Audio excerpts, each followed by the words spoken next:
आओ राधा, मैंने वकील साहब को तुम्हारे काम के लिए बुलाया है। Good evening Mrs Bajaj. Good evening. क्या फैसला किया आपने? डाइवोर्स का फैसला तो तुम्हारा है राधा। मैंने तो इन्हें तुम्हारी मदद के लिए बुलाया है। Thank you. मैंने आपको सब बता ही दिया है, आप इन्हें बता दीजिए, मैं चलता हूँ। क्यों? ऐसी कौन सी बात है जो आप खुद नहीं बता सकते मुझे? मैं आप दोनों का वकील हूँ और चाहता हूँ कि बिना लड़े आप फैसला कर लें। जा इसी ले रहा हूँ ताकि मिस्टर बजाज मेरी राय न ले सके और न ही आप मुझे अपना दुश्मन समझे। Good bye. Bye bye. बैठो राधा।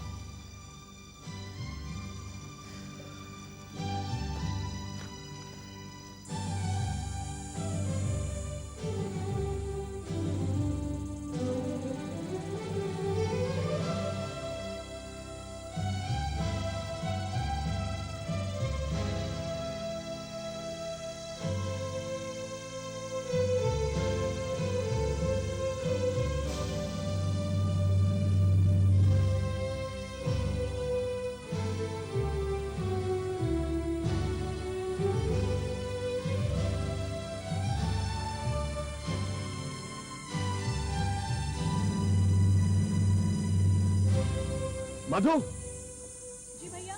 मैं तुमसे बात करना चाहता हूँ। अभी आती हूँ, just wait for me। जल्दी आओ।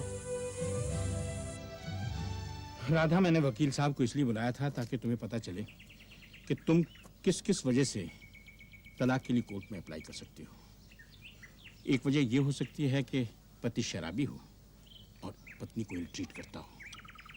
दूसरे ये कि अगर पति के संबंध पत्नी के अलावा किसी दूसरी औरत से हो। तीसरे बस बस बस बस बस, नहीं सुना मुझे और कुछ। सुन लो राधा, शायद तुम्हें कोई वजह मिल जाए जिसकी वजह से तुम डाइवोर्स के लिए अप्लाई कर सको। आप अपनी तारीफ खुद ही कर रहे हैं।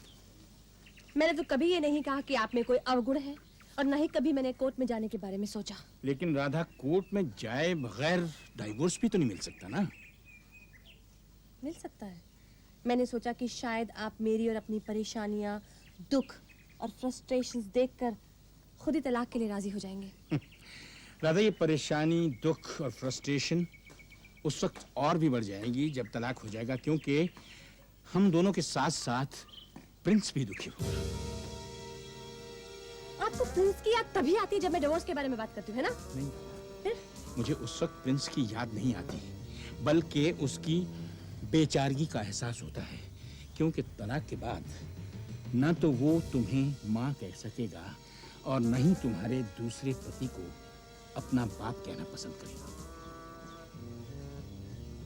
दीपक के खिलाफ उसके मन में नफरत किसने पैदा की? आपने ना?